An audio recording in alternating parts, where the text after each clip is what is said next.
ان الحمد للہ نحمده ونستعینه ونستغفره ونعوذ باللہ من شرور انفسنا ومن سیئات اعمالنا من يهده اللہ فلا مضل له ومن يضلل فلا هادی له واشهد ان لا الہ الا اللہ وحدہ لا شریک له واشهد ان محمدا عبده ورسوله اما بعد فان خير الحديث كتاب الله وخير الهدي هدي محمد صلى الله عليه واله وسلم وشر الامور محدثاتها وكل محدثة بدعة وكل بدعة ضلالة وكل ضلالة في النار. اعوذ بالله السميع العليم من الشیطان الرجیم من ہمزہ ونفخہ ونفثہ. بسم اللہ الرحمن الرحیم. رب اشرح لی صدری ویسر لی امری واحلل عقدۃ من لسانی یفقہوا قولی. بسم اللہ الرحمن الرحیم. ان اللہ وملائکتہ یصلون علی النبی یا ایہا الذین آمنوا صلوا علیہ وسلموا تسلیما. اللہم صل علی محمد وعلی آل محمد کما صلیت علی ابراہیم وعلی آل ابراہیم انک حمید مجید. اللہم بارک علی محمد وعلی آل محمد کما بارکت علی ابراہیم وعلی آل ابراہیم انک حمید مجید. اللہم ربنا آتنا فی الدنیا حسنۃ وفی الآخرۃ حسنۃ وقنا عذاب النار. ربنا آتنا من لدنک رحمۃ وہیئ لنا من امرنا رشدا.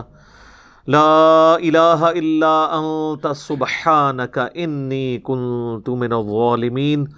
حسبنا اللہ ونعم الوکیل. یا حی یا قیوم برحمتک استغیث ولا حول ولا قوة الا باللہ العلی العظیم. آمین. الحمدللہ آج 10 جنوری 2021 کو سنڈے کے دن قرآن کلاس نمبر 62 میں ہم انشاءاللہ تعالی سورۃ النساء سورت نمبر 4 شروع کرنے جا رہے ہیں. اس سے پہلے ہم 2 بڑی صورتیں قرآن کی مدنی کور کر چکے ہیں، سورۃ البقرہ اور سورہ آل عمران، اور ان دونوں کے تعارف میں نے عرض کیا تھا کہ قرآن حکیم کی صورتیں جوڑوں کی شکل میں ہیں. سورۃ البقرہ اور سورہ آل عمران ایک جوڑا ہے. بالکل اس طریقے سے سورۃ النساء اور سورۃ المائدہ، اس سے اگلے والی صورت، یہ دونوں جوڑے کی فارم میں ہے، اور جوڑا جو ہے وہ مل کر ایک مشترکہ مقصد کی تکمیل کرتا ہے. ایک آپ دیکھیں ان کی ریزیمبلنس آپس میں. سورۃ النساء کا آغاز ہو رہا ہے اعوذ باللہ من الشیطان الرجیم بسم اللہ الرحمن الرحیم یا ایہا الناس سے، اور سورۃ المائدہ کا آغاز ہو رہا ہے یا ایہا الذین آمنوا، یعنی پکارنے سے، یہاں پہ انسانیت کو اور وہاں پہ اسپیسیفکلی اہل ایمان کو. یہ دونوں صورتیں بھی ایک جوڑے کی فارم میں. اس کے علاوہ بھی کئی ایک ان میں ریزیمبلنس ہے.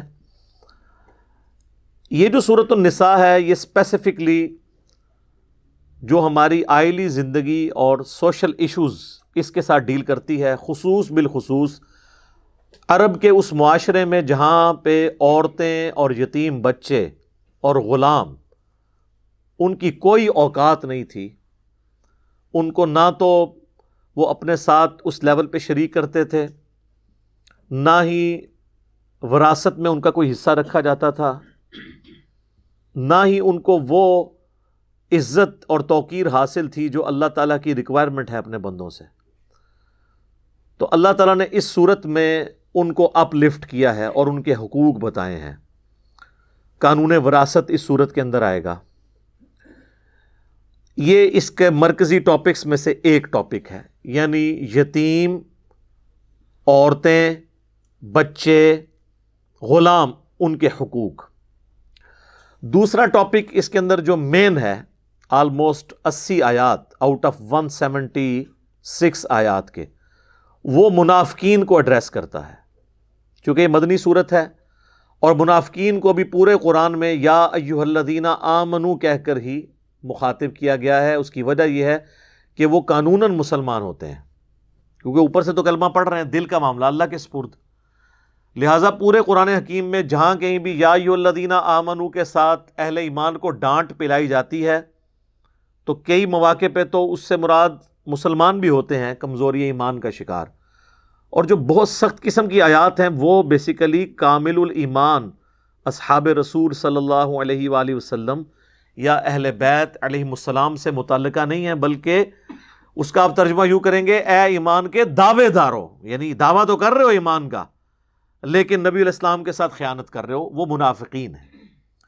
پورے قرآن میں یا ایھا الذین نافقوا کہیں پہ نہیں آیا، یا ایھا الکافرون آیا ہے، یا ایھا الناس آیا ہے، یا ایھا الذین آمنوا آیا ہے، کیونکہ منافق بھی قانوناً مسلمان ہوتا ہے، دل کا معاملہ اللہ کے سپرد ہے، فتویٰ تو ظاہر پہ لگے گا۔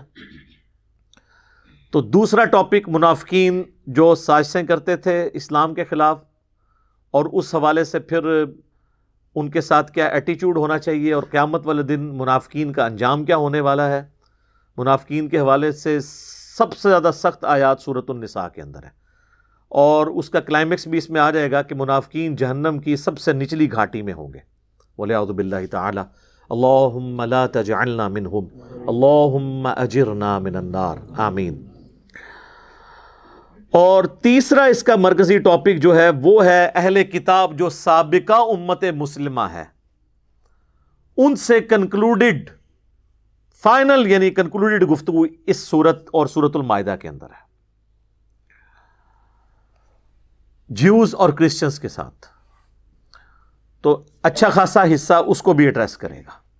تو یعنی 3 مین ٹاپک ہوئے، عورتوں کے حقوق، بچوں کے حقوق، یتیموں کے حقوق، غلاموں کے حقوق یعنی پسا ہوا طبقہ، اور اسی میں وراثت کے قوانین بھی آئیں گے، میاں بیوی کے تعلقات میں عورتوں کے کیا حقوق کا خیال رکھنا ہے، یہ ساری چیزیں، نکاح کی امپورٹنس، یہ سب کچھ کور ہوگا، آئلی زندگی کور ہوگی، بلکہ سورۃ المائدہ کے اندر تو ریاستی لیول کے اوپر یعنی چور کے ہاتھ کاٹنے کی سزا، فساد فی الارض کرنے والوں کی سزا، اس حوالے سے ساری چیزیں۔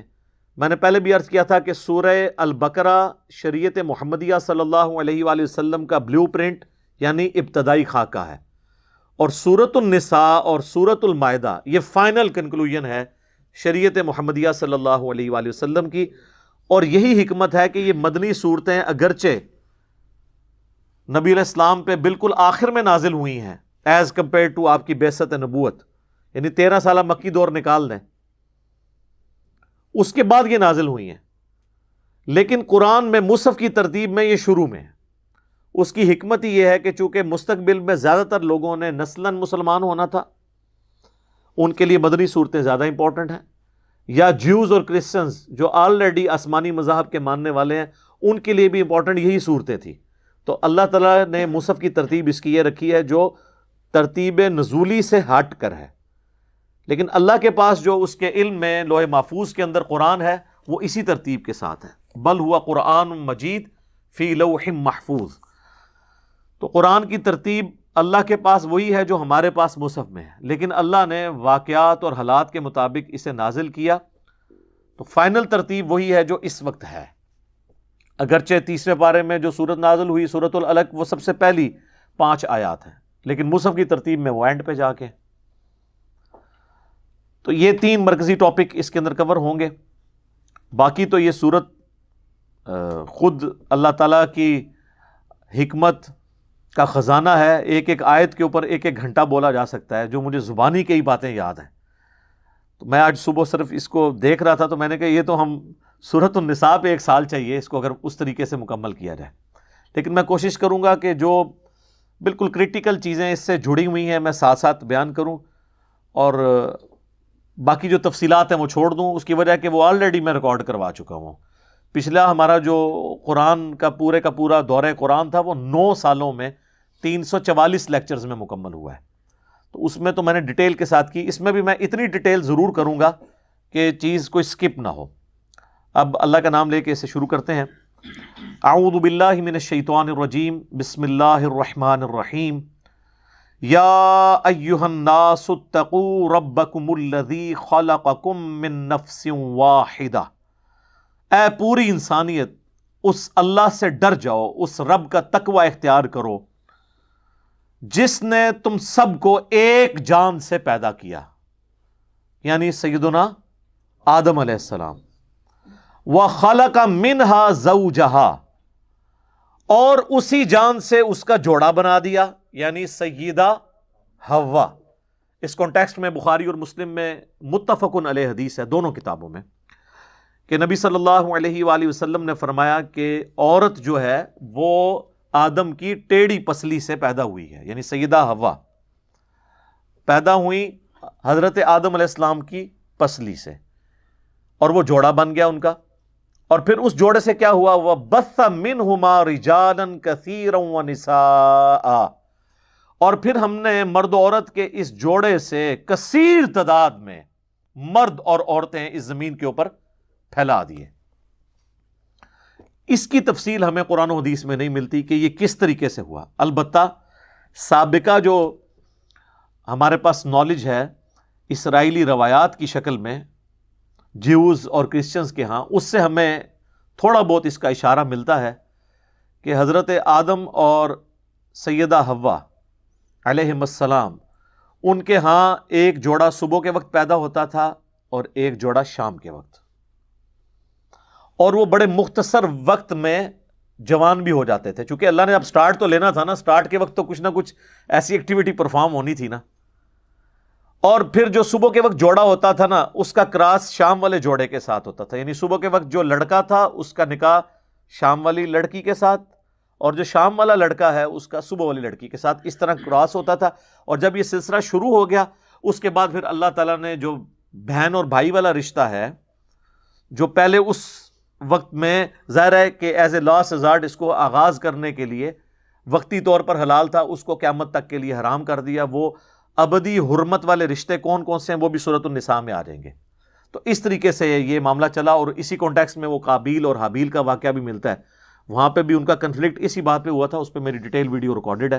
سورۃ المائدہ میں وہ واقعہ آئے گا تو پھر انشاءاللہ اس پہ ہم گفتگو کریں گے.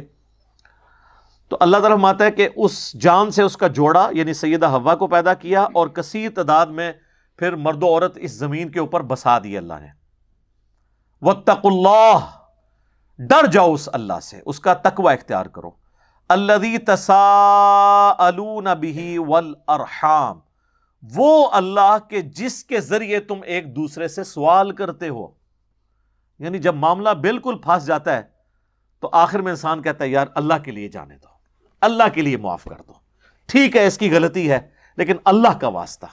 تو اللہ تعالیٰ فرماتا ہے تم اپنے جھگڑوں میں جب بالکل بے بس ہو جاتے ہو تو جس ذات کا حوالہ دے کر ایک دوسرے کو خوف دلاتے ہو کہ اللہ سے ڈرو، اس کے ساتھ یہ نہ کرو، اس اللہ کا تقوی پھر تم اختیار بھی کرو. یہ صرف ایک زبانی کلامی جملہ نہ ہو جس طرح ہمارے اکثر لوگ یہ بولتے ہیں جی وہ جیڑی رات قبر ہی جی وہ باہر نہیں، جیڑی باہر ہے وہ قبر ہی نہیں.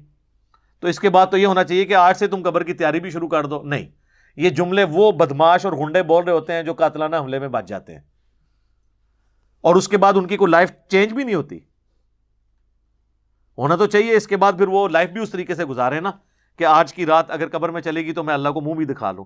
تو یہ ایک روایتی جملے ہیں، ایک علمی شہوت ہے، کوئی پوری کر لے جب تک پریکٹیکلی آپ اللہ کو اکاؤنٹیبل نہیں ہوتے. تقوی مسند احمد میں حدیث ہے صحیح سند کے ساتھ. اللہ کے محبوب صلی اللہ علیہ وآلہ وسلم نے حجۃ الوداع پہ جو خطبہ دیا تھا اس میں یہ الفاظ بھی تھے، مسند احمد میں آئے ہیں کہ آپ صلی اللہ علیہ وآلہ وسلم نے فرمایا کہ لوگو تم سب کے سب آدم کی اولاد ہو، اور آدم کو اللہ نے مٹی سے پیدا کیا تھا. کسی گورے کو کالے پر، کسی کالے کو گورے پر، کسی سرخ کو سیاہ پر، کسی سیاہ کو سرخ پر کوئی فضیلت حاصل نہیں ہے سوائے تقوی کے، جو یہاں پہ بار بار آ رہا ہے. جو اللہ سے جتنا ڈر گیا، سورۃ الحجرات میں بھی آیا نا، ان اکرمکم عند اللہ اتقاکم، تم میں سے اللہ کے حضور مرتبے والا وہ ہے جو پرہیزگار ہوگا، اللہ سے ڈرنے والا ہوگا. یعنی کسی کے نسب کی بنیاد پہ اس کو فیصلہ نہیں ہونا. ہاں اگر نسب اس کا اچھا ہے اور اعمال بھی اچھا ہے تو پھر نسب ظاہر ہے وہ پھر ویلیو ایڈیشن کر دے گا. پھر سیدہ فاطمہ ہی جنتی عورتوں کی سردار ہوں گی جو بخاری مسلم میں آیا. پھر سیدنا حسن و حسین ہی جنتی نوجوانوں کے سردار ہوں گے جو جامعہ ترمذی کے اندر آیا اور مسند احمد کے اندر. لیکن پہلی چیز ہے کہ عمل بھی درست ہوئے. صحیح مسلم میں حدیث ہے, نبی علیہ السلام نے فرمایا جس کے عمل نے اسے پیچھے چھوڑ دیا اس کا نسب, اس کا خاندان اسے آگے نہیں کر سکتا. ہاں جس کے نسب نے اسے, جو عمل نے اس کو پیچھے نہیں چھوڑا, عمل اس کے درست ہے, تو پھر اس کا نسب اسے فائدہ دے گا. تو ہم ایکسٹریم رویوں پہ نہیں ہیں, ہم نسبت کو مانتے ہیں, لیکن نسبت یہ نہیں ہونی چاہیے کہ ہو سید اور سب سے زیادہ جو ہے وہ سوٹیں بھی وہی لگا رہا ہو. پھر تو اس کی عزت نہیں ہوگی جب تک اس کے اعمال نہیں ہوں گے. اس پہ بھی میرے یوٹیوب پہ ایک ویڈیو ہے, کیا سارے ہاشمی سید جو ہیں ان کا احترام کیا جائے. تو یہ دیکھنا ہوگا کہ وہ سید ہونے کا حق بھی ادا کر رہے ہیں, نہیں صرف دعویٰ کرنے سے نہیں. تو اس مسند احمد کی حدیث میں الفاظ ہیں, کسی گورے کو کالے پر, کالے کو گورے پر, سرخ کو سیاہ پر, سیاہ کو سرخ پر کوئی فضیلت نہیں سوائے تقوی کے. تقوی کی بنیاد پہ اللہ تعالیٰ قیامت والے دن نوازے گا. تو یہاں پہ بھی آپ دیکھیں سٹارٹ ہوا یا ایھا الذین آمنوا اتقوا ربکم, اپنے رب سے ڈرو, اس کا تقوی اختیار کرو. پھر آگے چل کے پھر آیا واتقوا اللہ الذی تساءلون بہ والارحام. یہاں پھر تقوی کو اللہ تعالیٰ نے ایڈریس کیا. تو اس اللہ سے ڈرو جس کی وجہ سے ایک دوسرے سے سوال کرتے ہو, والارحام, اور جو اللہ تعالیٰ نے رحمی رشتے بنائے ہیں, خون کے رشتے بنائے ہیں, ان کی بھی پاسداری کرو. یعنی اللہ سے ڈرتے ہوئے جس طرح ایک دوسرے کو سوال کرتے ہو, اللہ ہی سے ڈرتے ہوئے ارحام کا بھی خیال رکھنا ہے, رحمی رشتوں کا. یعنی یوٹرس رحم کہا جاتا ہے عربی میں. تو یعنی ماں کے رشتے سے یا باپ کے رشتے سے جو تمہارے رشتہ دار ہیں ان کا بھی خیال رکھنا ہے. قطع رحمی نہیں, صلہ رحمی.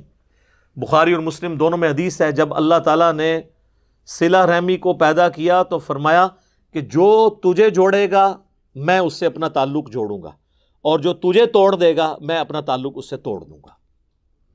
اور ایک اور حدیث ہے بخاری اور مسلم دونوں میں کہ نبی علیہ السلام نے فرمایا کہ قطع رحمی کرنے والا شخص جو ہے وہ جنت میں داخل نہیں ہوگا. تو رشتہ داروں کے ساتھ صلہ رحمی کرنا ضروری ہے, لیکن یہ صلہ رحمی ہوگی اللہ اور اس کے محبوب صلی اللہ علیہ وآلہ وسلم کی تعلیمات کے اندر اندر. یہ نہیں ہے کہ وہ یہ ماں کے جی داڑھی مڈا دے رہی تھا میں دودھ نہیں بخشاں گی. یہ کتنی متکبر مائیں ہیں جو یہ جملہ بولتی ہیں. ان ماؤں سے پوچھو کہ بھئی تم نے خود جنت میں جانا ہے کہ نہیں, کہ تم دوسروں کی جنت کا فیصلہ کر رہی ہو اور اکڑ رہی ہو اللہ اور اس کے رسول کی مخالفت کے اوپر. ماں باپ کی عزت کا ہمیں کس نے حکم دیا ہے؟ اللہ نے. اور اگر ماں باپ اللہ کے باغی ہوں اور پھر وہ اکسائیں اپنی اولاد کو کہ وہ اللہ کے مخالفت پہ کھڑا ہو تو پھر ان کی اطاعت نہیں ہوگی. لیکن دنیا میں سورہ لقمان میں ہے کہ معروف طریقے سے ان کے ساتھ چلنا ہے, بدتمیزی نہیں کرنی, لیکن ان کا کہنا نہیں ماننا اس معاملے میں جہاں پہ وہ اللہ اور اس کے محبوب صلی اللہ علیہ وآلہ وسلم کے خلاف چلنے کا حکم دے. دنیا معروف طریقے سے لے کے چلنا ہے. وہ صحیح بخاری میں حدیث ہے, اسما بنت ابی بکر کہتی ہیں کہ میری والدہ میرے پاس آتی ہے لیکن اس نے اسلام قبول نہیں کیا, مشرکہ ہے, بت پرست ہے, کیا میں اس کے ساتھ اس نے سلوک کروں؟ تو آپ نے فرمایا ہاں, دنیا میں معروف طریقے سے اس نے سلوک کرو. وہ حقوق آپ نے پورے کرنے ہیں, نان و نفقہ بھی دینا ہے اور اسی طریقے سے بیمار ہو جائیں تو علاج بھی کروانا ہے, یہ سارے کام کرنے ہیں. لیکن جہاں وہ کہیں پر آپ کو اللہ کی نافرمانی پہ اکسائیں اور ایکسپلائٹ کرنے کی کوشش کریں. کئی عورتیں ہیں جو اپنی بچیوں کو کہتی ہیں کہ نقاب نہ کرو ورنہ تمہارے اچھا رشتہ نہیں ملے گا. اندازہ کریں. تو جن بے پردہ عورتوں کو اچھے رشتے مل گئے ہوئے ہیں تو کیا ان کی زندگیاں سکون سے گزر رہی ہیں؟ ان کی طلاقیں نہیں ہو رہی ہیں؟ ان چیزوں پہ فیصلے ہونے ہیں. دنیا کا تو پتہ نہیں کہ کیا بھروسہ کب موت آ جائے. اللہ کی نافرمانی نہیں کی جا سکتی. تو رحمی رشتوں کا بھی خیال رکھو. ان اللہ کان علیکم رقیبا, بے شک اللہ تعالی دیکھ رہا ہے جو کچھ تم کر رہے ہو. یہ سب سے بڑی تھریٹ یہ ہے. اور یہ اگر انسان کے سامنے یہ معاملہ ہر وقت رہے کہ میرا رب مجھے دیکھ رہا ہے، تو پھر انسان کے لیے گناہوں سے بچنا آسان ہو جاتا ہے۔ دنیا کی شرم اور حیا کی وجہ سے لوگ برائی سے بچ جاتے ہیں۔ کئی لوگ ہیں وہ داڑھی رکھتے کہتے ہیں جی اب داڑھی رکھ کے تو یہ کام نہیں اب کر سکتے ہم۔ کئی لوگوں نے ٹوپی رکھی ہوئی ہے تو وہ ٹوپی کی شرم و حیا کی وجہ سے کئی کام چھوڑ دیتے ہیں کہ لوگ کہیں گے یار یہ دیکھو اس نے کیا کیا۔ تو سب سے بڑھ کر شرم و حیا اللہ کی کرنی چاہیے، اور وہ اللہ جو دیکھ رہا ہے۔ باقیوں کا دیکھنا تو میٹر نہیں کرتا، وہ سزا بھی نہیں دے سکتے، اور اللہ وہ دیکھنے والا ہے کہ اگر وہ سزا کا فیصلہ کر دے تو کوئی چھڑا نہیں سکتا، یہ بات ہے۔ اور اگر وہ چھوڑنے کا فیصلہ کر دے تو کوئی پکڑ نہیں سکتا۔ إِن يَمْسَسْكَ اللَّهُ بِضُرٍّ فَلَا كَاشِفَ لَهُ إِلَّا هُوَ، اگر اللہ کسی کو پکڑ لے تو اس کے سوا کوئی نہیں چھڑا سکتا۔ وَإِن يَمْسَسْكَ بِخَيْرٍ، اور اگر وہ خیر کا ارادہ کر لے، فَلَا رَادَّ لِفَضْلِهِ، اس کے فضل کو کوئی ٹال نہیں سکتا۔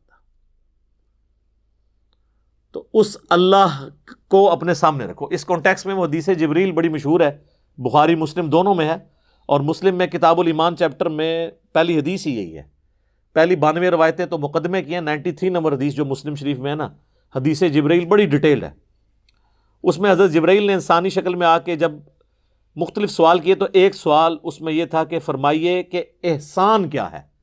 تو آپ صلی اللہ علیہ وآلہ وسلم نے فرمایا احسان کا درجہ یہ ہے کہ تم نماز اس طرح پڑھو، اللہ کو اس طرح یاد کرو گویا کہ تم اپنے رب کو اپنے سامنے دیکھ رہے ہو۔ اور اگر یہ تصور نہیں کر سکتے تو کم از کم یہ تصور رکھو کہ اللہ تمہیں دیکھ رہا ہے۔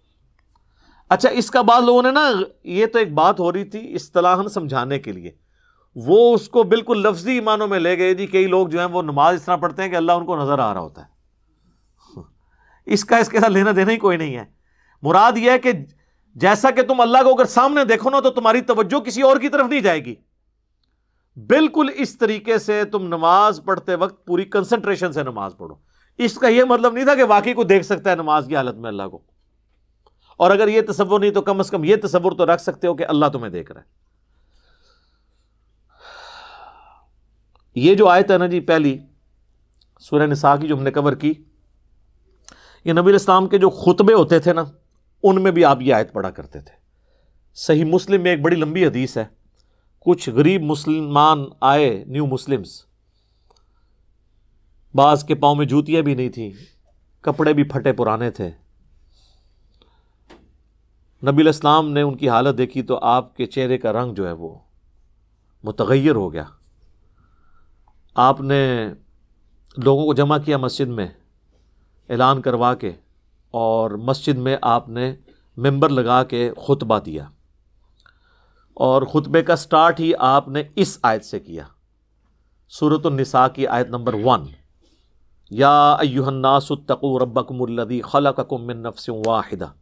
یعنی بتانا تھا کہ بھی یہ جو اب نئے مسلمان آئے ہیں یہ بھی تمہارے باپ آدم کی اولاد میں سے ہیں۔ اور پھر آپ نے اس کے بعد سورۃ الحشر کی وہ آیت تلاوت کی کہ اے ایمان والو اللہ کا تقوی اختیار کرو، اور ہر جان دیکھے کہ اس نے آگے کے لیے کیا عمل آگے بھیجا ہے، اللہ کی راہ میں صدقہ خیرات کر کے۔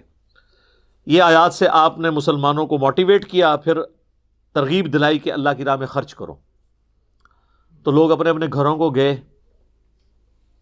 جتنا ہو سکا لوگ اپنے گھروں سے لانا شروع کر دیا انہوں نے۔ ایک انصاری گھر گیا اور اس نے اتنا بڑا بورا ساز و سامان کا بھرا ہوا لا کے مسجد کے سین میں رکھا سب سے پہلے۔ اس کو دیکھ کے باقی لوگوں کو بھی حوصلہ ہوا کہ یار یہ تو بچاڑا ایک لوور کلاس کا آدمی تھا، یہ اتنا کچھ اٹھا کے لے آیا۔ تو لوگ اپنے گھروں کی طرف گئے اور لا کے مسجد میں ڈھیر لگ گیا سامان کا۔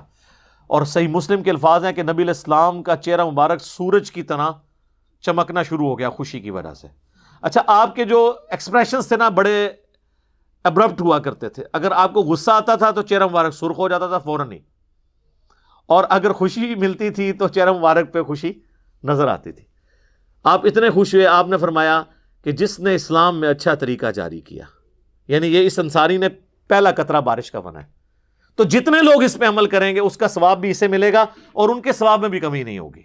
اور جس نے اسلام میں برا طریقہ جاری کیا جتنے لوگ اس پہ عمل کریں گے اس کا وبال اس جاری کرنے والے پہ ہوگا، اور جو خود کر رہے ہوں گے ان کا بھی چھٹکارا نہیں ہوگا، ان کے بھی وبال میں کمی نہیں ہوگی۔ یہ آدھی حدیث جو پیش کر کے بدعت حسنہ اور بدعت سیئہ ثابت کرتے ہیں، اس میں الفاظ ہے سنتن حسنتن اور سنتن سیئتن، یا حالت رفع میں پڑھیں گے تو سنتن حسنتن، سنتن سیئتن، اچھا طریقہ، اچھی سنت اور بری سنت۔ یہ سنت سے مراد طریقہ، تو اسلام میں اچھے طریقے جاری جو کرتا ہے اس کو ثواب ملتا ہے، بشرطے کہ دین نہ بدلے۔ جس طرح امام بخاری، امام مسلم نے کتابیں لکھی، حضرت ابوبکر، عمر، عثمان و علی نے تو کوئی کتاب نہیں لکھی حدیث کی، تو یہ ان کو طریقہ اللہ نے سجھایا، انہوں نے حدیث کو ریٹن فارم میں لے کے آئے۔ یہ اسلام میں اچھا طریقہ ہے، یہ بدعت نہیں ہے۔ بدعت تب ہوتی جب اس میں دین وہ سکھایا جاتا جو بابوں کا ہوتا۔ اس میں تو امام بخاری اپنی بات ہی نہیں کرتے، تو سند پہنچاتے ہیں نبی علیہ السلام تک۔ تو یہ اچھا طریقہ اور اچھی بدعت، اس میں فرق سمجھیں۔ بدعت چاہے اچھی ہو یا بری ہو، وہ بدعت ہوتی ہے اور اس پہ وبال ہے۔ سنت جو ہے، اب جس طرح میں کہتا ہوں یہ کیمرے میں ریکارڈنگ ہو رہی ہے، اچھا طریقہ ہے۔ یہ گھڑی، اس کی بنیاد پہ نمازوں کی ٹائمنگ مسجد میں سیٹ کرنا، کس طرح ہمارا ٹائم ٹیبل اور شیڈیول جو ہے وہ ایڈجسٹ ہو جاتا ہے، یہ اچھا طریقہ ہے۔ مسجد میں ایئر کنڈیشن لگانا، اچھے قالین بچھانا، یہ اچھا طریقہ ہے۔ حج کرنے کے لیے ہوائی جہاز پہ جانا، یہ اچھا طریقہ ہے۔ یہ اچھی بدعت نہیں ہے، طریقہ ہے۔ بدعت تب ہوتی جب حج کے ارکان یا نماز کے ارکان اس میں کوئی تبدیلی لے آتا۔ تو یہ سپورٹیو چیزیں، جو دین کو سپورٹیو چیزیں جو ہیں وہ بدعت نہیں ہوتی، اچھے نئے طریقے ہوتے ہیں۔ ہاں دین کو کوئی بدل دے، کوئی فجر کی 2 کی بجائے 3 رکھتے پڑے اور کہ جی خیر ہے ایک فالتو ہی پڑی ہے، وہ 3 بھی 0 سے ملٹیپلائی ہو جائے گی، کیونکہ وہ نبی کے طریقے سے ہٹ جائیں گی صلی اللہ علیہ وآلہ وسلم۔ اب جناب دیکھیں، یہ بنیادی آیت ہے، اس کے فوراً بعد اب اللہ تعالیٰ کی طرف سے جو پسے ہوئے طبقے ہیں ان کے حقوق کی بات شروع ہو گئی ہے۔ پہلے نمبر پر یتیموں کو ایڈریس کیا جا رہا ہے۔ وَآتُوا الْيَتَامَى أَمْوَالَهُمْ، اور یتیموں کو ان کے مال دے دیا کرو۔ یہ نہیں ہے کہ تمہارا بھائی مر گیا اور تم پیچھے سے جو ہے وہ اپنے بھتیجوں کے مال پہ قابض ہو جاؤ، نہیں، کفالت کرو لیکن ان کا مال ان کو ان کا حصہ دو۔ وَلَا تَتَبَدَّلُوا الْخَبِيثَ بِالطَّيِّبِ، اور ردی مال دے کر اچھا مال نہ حاصل کر لو ان سے۔ یعنی اب جائیداد تقسیم ہو رہی ہے، ایک بھائی مر گیا ہے، دوسرے بھائی نے کہا کہ اچھا اب وراثت تقسیم ہونی ہے، تو یہ تو میں یعنی اب مال میں سے اچھا مال اپنے پاس رکھ لوں، برا اس کو دے دوں، یہ کام نہیں کرنا۔ وَلَا تَأْكُلُوا أَمْوَالَهُمْ إِلَىٰ أَمْوَالِكُمْ، اور نہ کھاؤ ان کے مال اپنے مالوں میں ملا کر، کہ یعنی اب آپ کے جی میں تو اس نے سلوک بھی کر رہا ہوں، چلو میں بھی کچھ تھوڑا بیچ میں سے لقمہ لے لوں۔ اس میں ایک درجے کی اجازت ہے، وہ آگے آئے گی کہ اگر کوئی غریب ہے نا تو بقدر ایفرٹ وہ لے سکتا ہے، وہ بالکل بھی فینیٹک ہونے کی ضرورت نہیں، لیکن جو بندہ غریب نہیں ہے وہ اس طرح نہیں یتیم کا مال لے سکتا۔ اِنَّهُ كَانَ حُوبًا كَبِيرًا، بے شک یہ اللہ کے حضور بہت بڑا گناہ ہے کہ کوئی شخص یتیم کا مال جو ہے وہ اچھا مال اپنے پاس رکھ کے ردی مال وراثت میں اسے دے دے، یا اس کے مال میں سے تھوڑا بہت کھا لے۔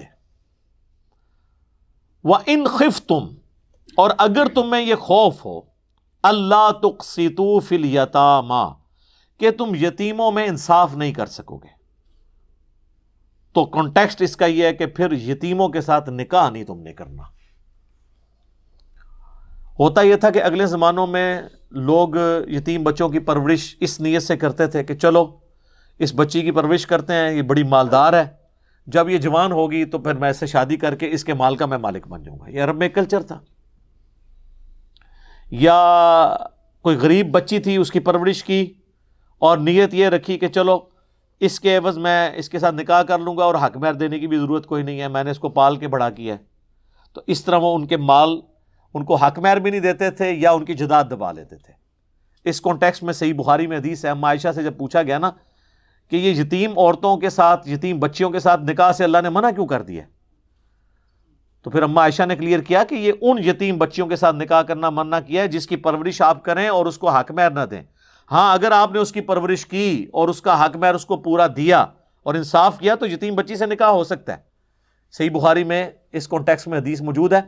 اور سورۃ النساء کے اندر پھر وہ آیت بھی نازل ہو گئی جب حضور سے کاؤنٹر کوشچن ہوا کہ یہ ہم یتیم بچیوں سے نکاح نہیں کر سکتے، تو اللہ تعالیٰ نے پھر وہ فتویٰ بھی دیا، وہ اسی صورت میں نا وہ پھر آیت کوٹ کی امام اما عائشہ نے سلام اللہ علیہا، کہ وہ آیت آگے چل کے آ جاتی ہے سورۃ النساء کے اندر ہی 127 نمبر آیت ہے وہ، جس میں اللہ تعالیٰ نے یہ کلیئر کیا ہے کہ تم فتویٰ پوچھ رہے ہو مجھ سے یتیم عورتوں کے بارے میں، تو میں تمہیں اس کا فتوے کا جواب بھی دے دیتا ہوں۔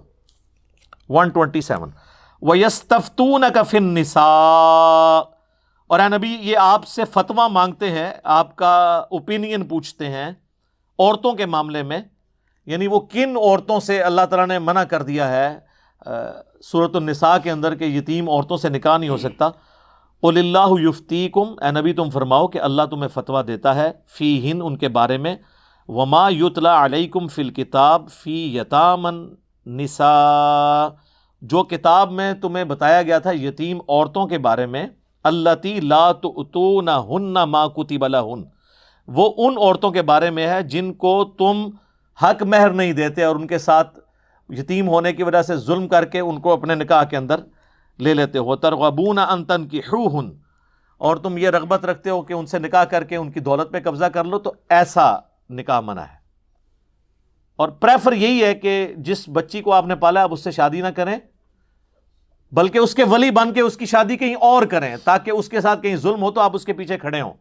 آپ مجھے بتائیں یتیم بچی کے ساتھ کوئی شادی کر لے اور پھر اس پہ ظلم کرے، وہ بچی کہاں جائے گی؟ اس کا تو پیچھے ولی کوئی نہیں ہوگا۔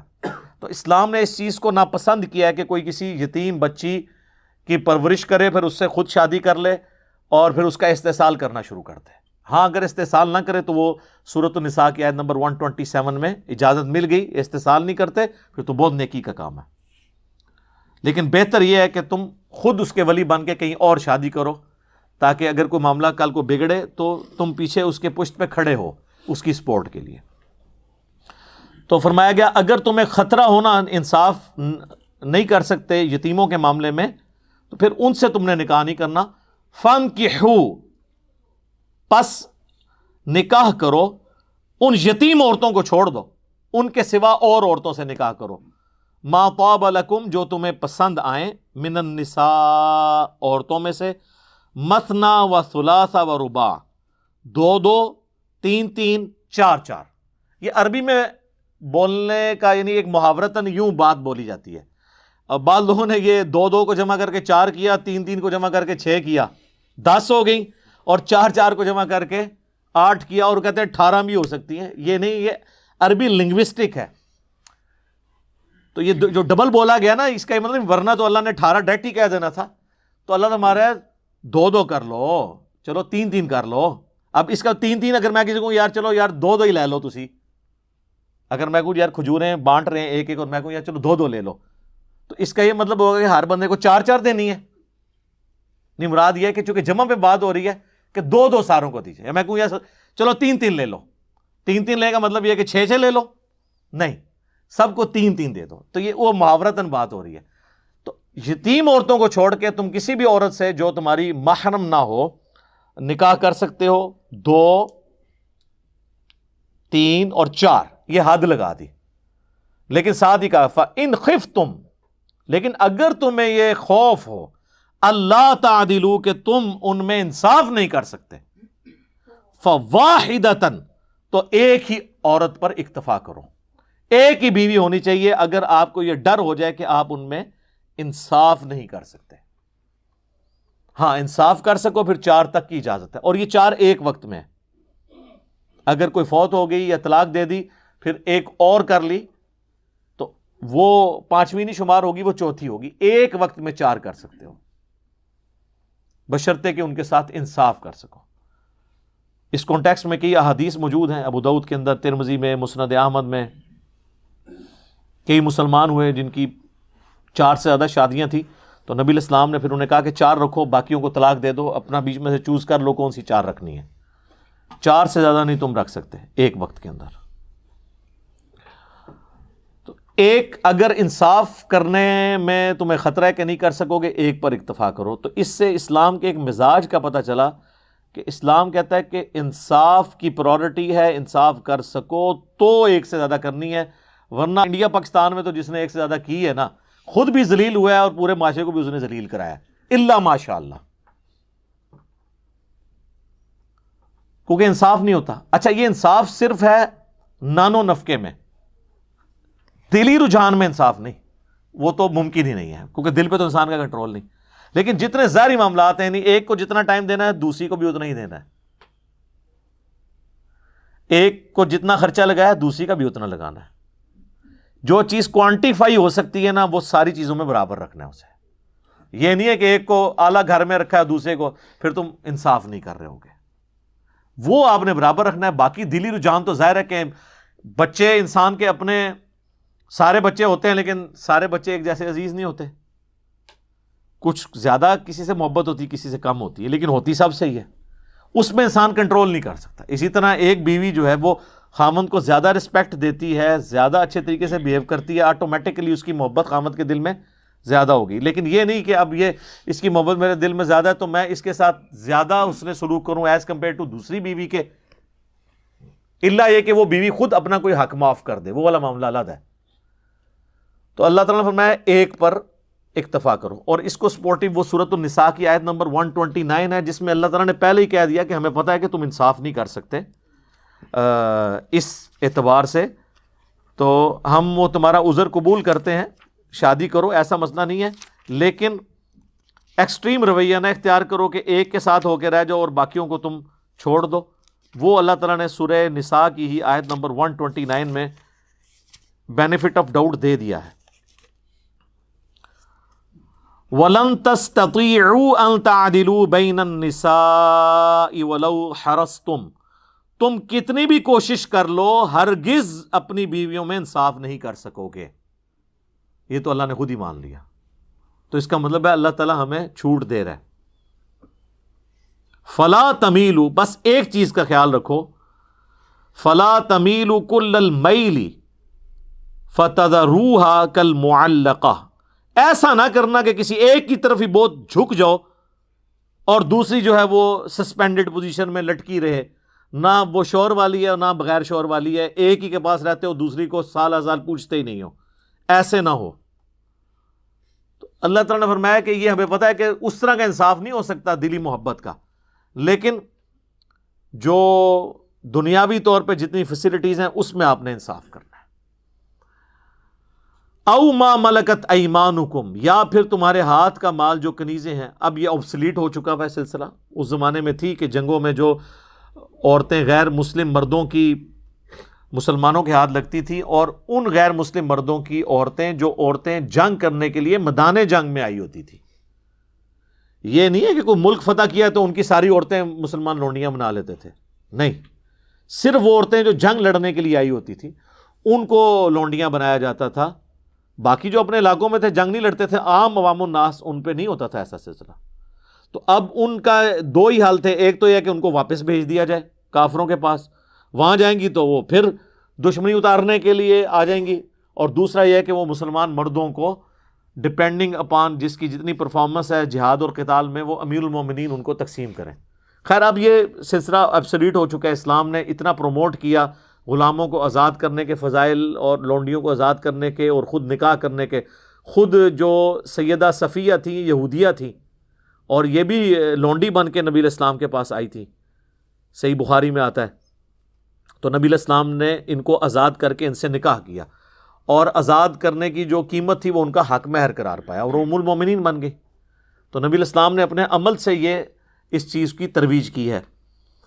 تو آج یعنی یہ آبسلیٹ ہو چکا ہوا ہے، یہ مطلب بعض لوگ سمجھتے ہیں کہ یہ جو گھروں میں کام کرنے والی ہیں، یا آپ جا کے کی علاقہ غیر سے عورت خرید کے لے آئیں تو وہ لونڈی بن جائے گی، اس طرح نہیں ہوتا، وہ لونڈیاں نہیں ہوں گی۔ اگر کوئی اس طریقے سے عورت لے کے آتا ہے تو نکاح ہی کرنا ہوگا، لونڈیوں والا معاملہ ان کے ساتھ نہیں ہوگا۔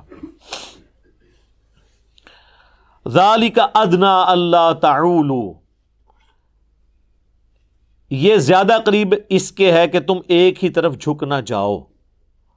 یہ نہ وہی والی بات کہ بھئی ایک طرف جھک جانے سے بہتر یہ ہے تم 2 3 یا 4 شادیاں کرنے کی بجائے ایک ہی بیوی کرو، تاکہ یہ خطرہ ٹل جائے۔ اور میں تو پرسنلی کہتا ہوں کہ جو لوگ فائنینشلی سپورٹ کر سکتے ہیں انہیں ایک سے زیادہ شادیاں کرنی چاہیے۔ اگر ان کی ایک نبھ جائے، یہ نہ ہو کہ دوسری کریں تو پہلی بھی ختم ہو جائے، پھر ایک ہی رہ جائے گی، تو بہتر ہے پھر ایک ہی رکھیں، جس طرح ہمارے معاشرے میں آپ کو پتہ ہے اسی طرح صورتحال ہے۔ لیکن جو لوگ اب ظاہر ہے کہ کسی بڑی کاز کے لیے کام کرنے والے لوگ ہیں، ان کے لیے تو یہ پاسبل نہیں ہے کہ وہ نئے نئے بکھیڑے کھول کے بیٹھ جائیں، اور پھر ان کو مثالیں دینا نبی الاسلام کی زیادہ ازواج کی، تو وہ عرب کے کلچر میں وہ چیزیں ہضم ہو جاتی تھیں۔ ہمارے اس کلچر کے اندر تو ایک بندہ جو دیندار آدمی ہے، دین کا کام کرنے والا ہے، وہ اگر 2 یا 3 کر کے بیٹھ جائے تو وہ تو پیٹ سے آپ ہی گھر پڑا رہے گا، اس نے کام خاک کرنا ہے۔ تو یہ ہر بندے نے اپنے حالات و واقعات خود دیکھنے ہیں اس کے اعتبار سے۔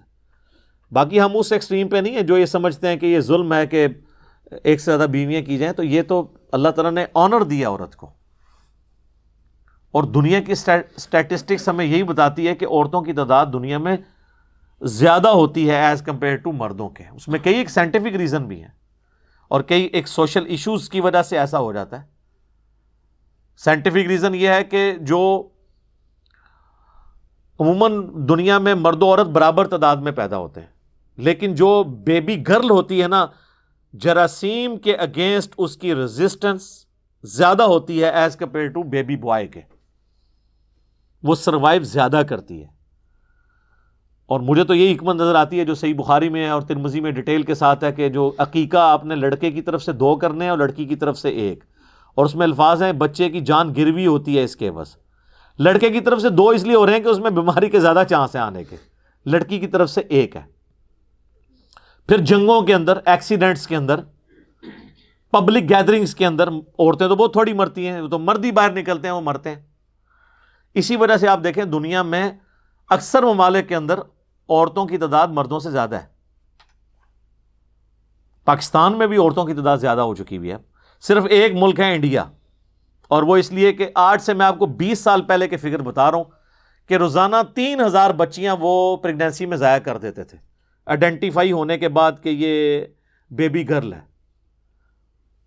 3000، ظاہر ہے جی، 1 ارب کے قریب تو آبادی اس وقت بھی تھی، اب تو بڑھ چکی ہے ان کی، تو 3000 تو اس میں کچھ بھی نہیں ہے۔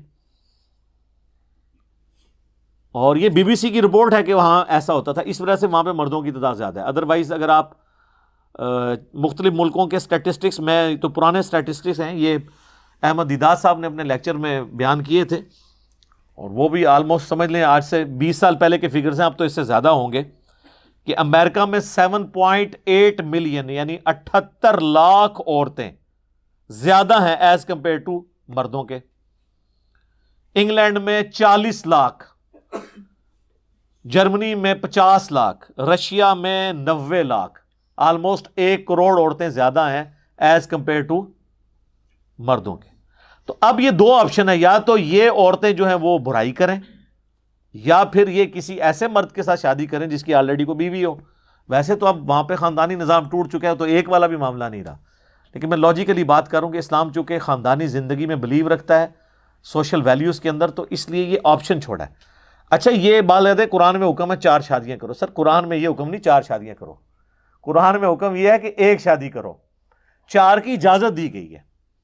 اس معاشرے میں جہاں 100 لوگوں نے عورتیں رکھی ہوتی تھی، ان کو کم کر کے 4 پہ لے کے آئے۔ حکم 1 کا ہے، 4 کی اجازت ہے، 4 کرنے کا حکم نہیں ہے کہ گنتی 4 کی پوری کرنی ہے۔ بلکہ اگلے دن ہماری اکیڈمی میں ایک فون آیا، وہ کہنے لگے کہ جی ایک اسلامی بہن تھی، ان کی طلاق ہو گئی، اس کے بعد انہوں نے دوسری جگہ شادی کی تو وہ شوہر فوت ہو گیا، پھر تیسری جگہ کی تو وہ فوت ہو گیا، چوتھی جگہ کی تو وہ فوت ہو گیا، تو وہ اب اس کی 5ویں شادی نہیں کروا رہے، وہ کہہ رہے ہیں 4 سے زیادہ شادیوں کی اجازت نہیں ہے، وہ 4 کر چکی ہے۔ یہ لوگوں کا آپ دیکھ لیں ذہنی لیول کیا ہے۔ تو عورت تو 1 ہی شادی کرے گی، 4 کی اس کو کہاں سے اجازت ہے؟ ایک وقت میں 1 کرے گی۔ اور صحابہ کرام میں یہ ایسے ویسے کوئی عیب نہیں سمجھا جاتا تھا اس طرح کا۔ آپ دیکھ لیں، اسما بنت امیس حضرت جعفر طیار کی بیوی تھی، جو غزوہ موتا میں شہید ہوئے۔ جب وہ شہید ہوئے تو ان کی اس بیوہ کے ساتھ حضرت ابوبکر صدیق نے شادی کر لی، اس سے محمد بن ابی بکر پیدا ہوئے جس سال حضور نے حج کیا تھا۔ پھر 4 سال کے بعد حضرت ابوبکر فوت ہو گئے، تو حضرت علی نے ان سے شادی کر لی اسما بنت امیس کے ساتھ۔ اسی لیے محمد بن ابی بکر کی ساری پرورش مولا علی نے کی ہے اور وہ ان کے بچوں کی مانند تھے. تو یہ کوئی عیب نہیں سمجھا جاتا تھا اس چیز کو. ہاں ایک چیز کو بین کیا گیا کہ نبی کی بیوی کے ساتھ کوئی شادی نہیں کر سکتا. وہ سورۃ الاحزاب میں ہے کہ اللہ کے نزدیک یہ بہت بڑا گناہ ہے کہ تم نبی کے مرنے کے بعد ان کی کسی بیوہ کے ساتھ شادی کرو. اور اس سے پہلے بلکہ فرما دیا النبی اولیٰ بالمؤمنین من انفسہم وازواجہ امہاتہم. نبی صلی اللہ علیہ وآلہ وسلم مومنین کی جانوں پر ان کی جان سے بڑھ کر حق رکھتے ہیں اور ان کی بیویاں امت کی مائیں ہیں. اب چونکہ وہ ماں کا سٹیٹس ہے لہذا اب ان کے ساتھ شادی نہیں ہو سکتی. تو وہ اللہ نے ان کو ایک پروٹوکول دیا اور دنیا اور آخرت میں وہ نبی علیہ السلام کی ہی بیویاں ہیں. یہ پروٹوکول صرف نبی کا ہے. یہ جو کہتے ہیں نا جی وہ شہید زندہ ہے تو شہید سے مانگ سکتے ہیں, تو ہم اگلی بات کرتے ہیں تو شہید کی بیوہ پھر شادی کیوں کر لیتی ہے اگر شہید زندہ ہے تو؟ جعفر طیار شہید ہوئے تھے نا, صحیح بخاری میں آتا ہے کہ ان کے 2 یہ بازو کٹ کے تھے, اللہ نے جنت میں ان کو 2 پر دیے جس میں وہ اڑتے ہیں, ٹھیک ہے نا. تو حضرت جعفر طیار جو مولا علی کے بھائی تھے وہ شہادت کے بعد بھی زندہ تھے نا, ان کی شہادت تو کنفرم ہے نا, تو ان کی بیوہ نے شادی کو کر لی تھی حضرت ابوبکر کے ساتھ, ٹھیک ہے. تو یہ اہمی کہانیاں بنائی ہوئی ہیں. دنیا اور آخرت کے جو احکامات ہیں وہ بالکل ڈیفرنٹ ہیں. یہ نبی کا پروٹوکول ہے, اور وہ بھی اس وجہ سے نہیں کہ نبی آج بھی جو ہے وہ دنیا کی زندگی سے زندہ ہے, نہیں, وہ آخرت کی زندگی کے ساتھ ہیں. لیکن ان کی عزت یہ ہے کہ چونکہ ان کی نبی امت کا باپ ہوتا ہے روحانی طور پہ, ان کی بیویوں کو امت کی مائیں قرار دیا گیا. لیکن یہ یاد رکھیے گا وہ ماں ایسی ہے کہ اس سے پردہ ہے, ویسے ماں سے تو کوئی پردہ نہیں ہے.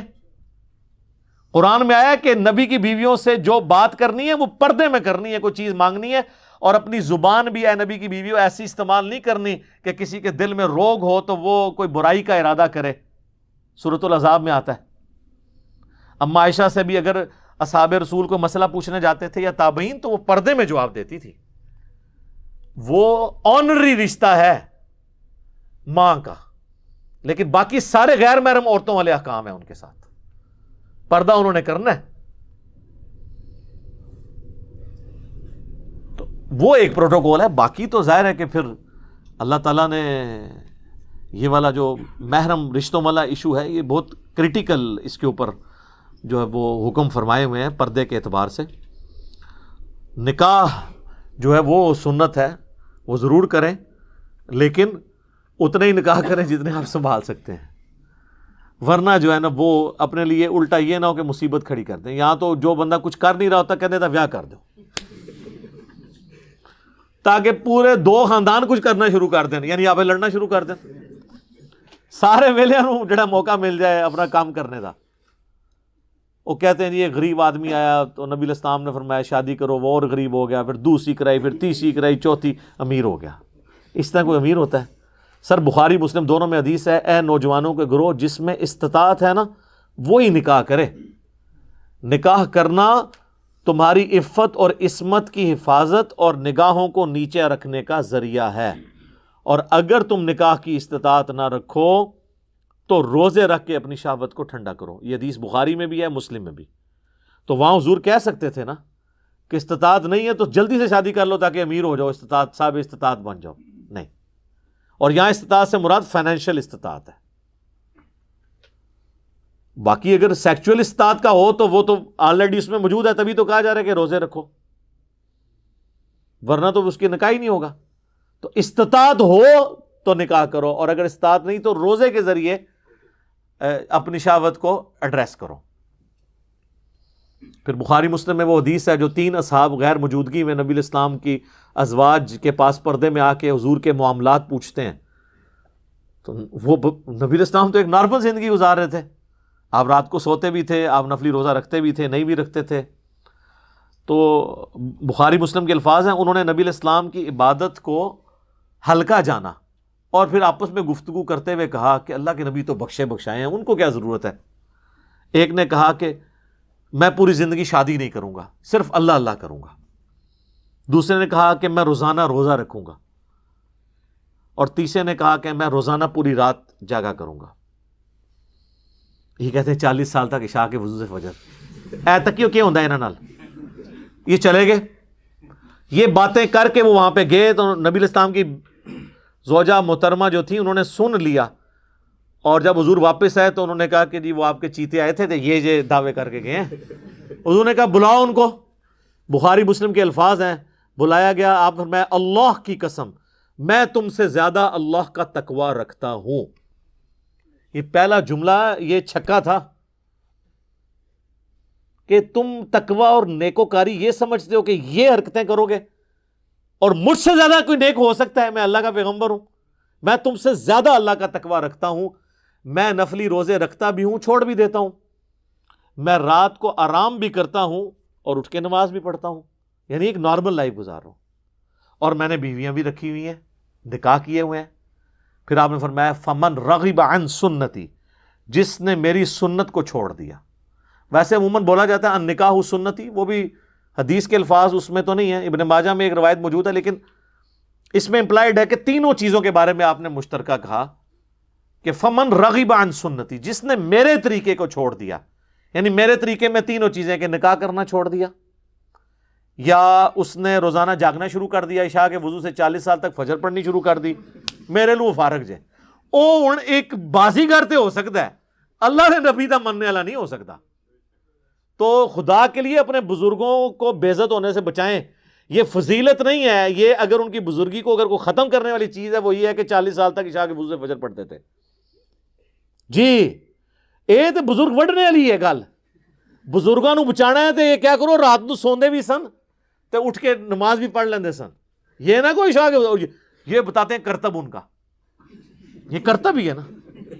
یہ تو یہ حدیث دیکھ, اور اس حدیث پہ نا امام بخاری نے باب باندھا ہے کہ عبادت میں غلو کرنا ناپسندیدہ عمل ہے. یہ ہے کتابوں کا دین اور وہ ہے بابوں کا. اسی تو ہم عرض کرتے ہیں کہ مرنے سے پہلے اے مسلمان کر لے اس پہ غور. کتابوں کا خدا اور ہے, بابوں کا خدا اور. یہ بابوں نے تو پتہ نہیں کس خدا کا تعارف آپ کو کروایا ہے. جو کتابوں کا خدا ہے نا, جو پیغمبروں کا خدا ہے, وہ تعارف اس طرح کرواتا ہے اپنا, اور یہ فضیلت بتا رہے ہوتے ہیں. ایک اور حدیث ہے بخاری اور مسلم دونوں میں, حضرت عبداللہ بن عمر بن عاص کی بیوی نے حضور کو شکایت بھیجی کہ یہ جو آپ کا صحابی ہے نا, یہ میرے حقوق پورے نہیں کرتا, یہ روزانہ روزہ رکھتا ہے اور رات کو بھی پوری رات عبادت کرتا رہتا ہے. تو نبی علیہ السلام نے ان کو بلا کے پوچھا کہ اے عبداللہ, میں نے تمہارے بارے میں یہ سنا ہے, کیا ایسا ہی ہے؟ انہوں نے عرض کی یا رسول اللہ ایسا ہی ہے. وہ تو ایکسپیکٹ کر رہے تھے حضور کہنے کے یار ادھر آنا ذرا جفی پا, تو صحیح نکلے ہیں میرے صحابہ وچوں. ہاں فرمایا عبداللہ اگر ایسا کرو گے, پوری رات جاگو گے تو تم اندھے ہو جاؤ گے. تمہاری آنکھوں کا بھی تم پہ حق ہے, تمہارے جسم کا بھی تم پہ حق ہے, تمہاری بیوی کا بھی تم پہ حق ہے. پھر نبی علیہ السلام فرمایا دیکھو میں بھی تو ایک لائف زندگی گزار رہا ہوں نا, میں رات کو سوتا بھی ہوں, اٹھ کے نماز بھی پڑھتا ہوں, نفلی روزے رکھتا بھی ہوں, چھوڑ بھی دیتا ہوں. انہوں نے کہا یا رسول اللہ صلی اللہ علیہ وسلم میرے اندر بہت طاقت ہے, میں اللہ کی عبادت کر سکتا ہوں, تو میں تو روزانہ روزہ رکھوں گا. آپ نے فرمایا کہ جو روزانہ روزہ رکھتا ہے گویا کہ ایسا ہے کہ وہ روزہ رکھتا ہی نہیں. چلو زیرو. یہاں کتنے بزرگوں کا کہتے ہیں جی این سال تو انہوں نے روزہ ہے, او خدا دا نہ گلاں بند کر دو, بزرگی بچانی سے کسی دی پٹھیاں پٹھیاں گلاں بند کرو. آپ فرمایا جو روزانہ روزہ رکھتا ہے گویا وہ روزہ نہیں رکھنے والا. پھر آپ نے فرمایا کہ مہینے میں 3 روزے رکھ لو, یہ گویا ایسا ہے کہ تم ہمیشہ روزے رکھتے ہو. ان کا یا رسول اللہ میرے میں اس سے زیادہ طاقت ہے. پھر حضور نے اور بڑھائے کرتے کرتے آپ نے آخر میں فرمایا کہ بس اتنی اجازت ہے کہ ایک دن روزہ رکھو ایک دن نہ رکھو, یہ داودی روزے ہیں, اس سے زیادہ میں تمہیں اجازت نہیں دوں گا. تو پھر جب وہ بوڑھے ہو گئے نا تو وہ پھر وہ یاد کرتے تھے اس حدیث کو, کہتے تھے او کاش میں نے حضور کی وہ والی فیسلٹی لے لی ہوتی, اب مجھ سے نہیں روزے رکھے جاتے. تو وہ حضور نے تو مجھے پہلے اتنی بڑی آفر کی تھی. خیر ہمارے لیے تو اس سے بھی آسان آفر ہے. صحیح مسلم میں حدیث ہے, جامعہ ترمذی میں, سنن ابی داؤد میں, سنن نسائی میں, سنن ابن ماجہ میں. یہ جو 6 مین اہل سنت کی کتابیں ہیں نا, بخاری کے سوا باقی 5 کی 5 کتابوں میں حدیث ہے کہ جو رمضان کے روزے رکھے اس کے بعد شوال کے 6 روزے رکھ لے, گویا اس نے پوری زندگی کے روزے رکھے. یعنی ہر سال وہ رکھتا رہے نا تو سال سال کے اس کے روزے ہوتے رہیں گے. اور وہ 6 روزے آپ پورے مہینے میں کسی بھی وقت رکھ سکتے ہیں. بعض کہتے ہیں ایک فوراً بعض رکھ لو, باقی بعض رکھ لو. بعض کہتے ہیں فوراً رکھ لو. نہیں, ایسی کوئی نہیں ہے, پورے مہینے میں آپ کسی بھی وقت 6 روزے وہ پورے کر لیں, جس طریقے سے مرضی. ساتھ رکھنے کا یہ فائدہ ہوتا ہے، ایک روٹین بنی ہوتی ہے تو رکھنے آسان ہو جاتے ہیں، کیونکہ بعد میں پھر جیسے ہی تھوڑی گیپ آتا ہے نا تو پھر رکھنے مشکل ہو جاتے ہیں. بہتر یہ ہے کہ عید کے فوراً بعد روزے ساتھ شروع کر دیے جائیں، جتنا آسانی کے ساتھ کوئی رکھ سکتا ہے. تو وہ بھی گویا اس طرح جس طرح پورے سال کے روزے رکھنے والا ہے. تو سر یہ کتابوں کا دین بہت آسان ہے. میں اکثر اپنے بھائیوں سے کہتا ہوں، لوگ تو یہ کہتے ہیں کہ علم دین آئے گا تو پھر مشکل ہو جاتی ہے، عمل کرنا پڑ جاتا ہے. سر یہ لوگ کہتے ہیں، حالانکہ اگر آپ کے پاس علم دین آ جائے نا تو آپ کے لیے دین پہ چلنا آسان ہو جاتا ہے. کئی کام آپ ایسے کر رہے ہوتے ہیں جو فضول ہوتے ہیں اور آپ نے خام خواہ اپنے آپ کو مصیبت میں ڈالا ہوتا ہے، اور وہ اللہ کی نافرمانی کے کام ہوتے ہیں اور آپ اس پہ مشقت اٹھا کے تو بڑے ثواب کی امید لگائے بیٹھے ہوتے ہیں، جبکہ اللہ نے اسے زیرو سے ملٹیپلائی کرنا ہے.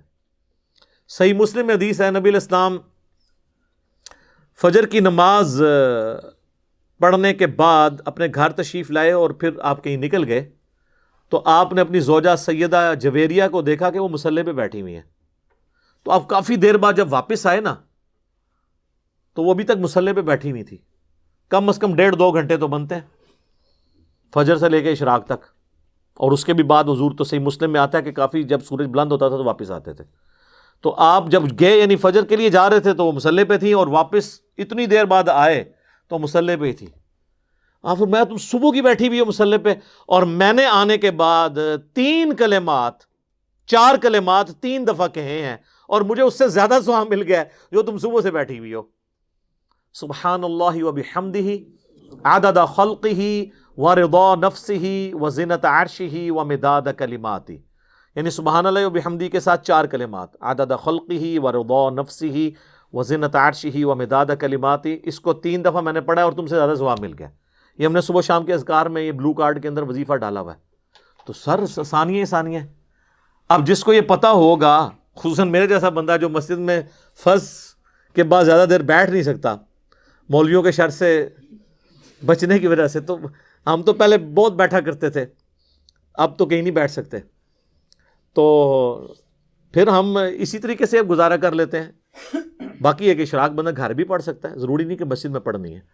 تو ہمارے جیسے لوگوں کا بھی اللہ نے خیال رکھا ہوا ہے اس اعتبار سے کہ یار 3 بار یہ پڑھ لو، ٹھیک ہے. مسجد اگر مولوی نہیں بیٹھ دیتا خیر ہے، ثواب تو اس تو زیادہ دے دیں گا، ٹھیک ہے نا. اور جو بیٹھ سکتا ہے وہ نور لا نور کرے، بیٹھے بھی اور یہ بھی پڑھے، ٹھیک ہوگا جی. اللہ تعالیٰ سے دعا ہے جو حق بات میں نے کہی اللہ تعالیٰ ہمارے دلوں میں راسخ فرمائے. اگر جذبات میں میرے منہ سے کوئی غلط بات نکل گئی تو اللہ تعالیٰ ہمارے دلوں ہی سے اسے محو کر دے. ہمیں کتاب و سنت کی تعلیمات پر عمل کر کے دوسرے بھائیوں تک پہنچانے کی توفیق عطا فرمائے. سبحانک اللہم وبحمدک اشہد ان لا الہ الا انت استغفرک واتوب الیک وما علینا الا البلاغ المبین. جزاکم اللہ خیرا.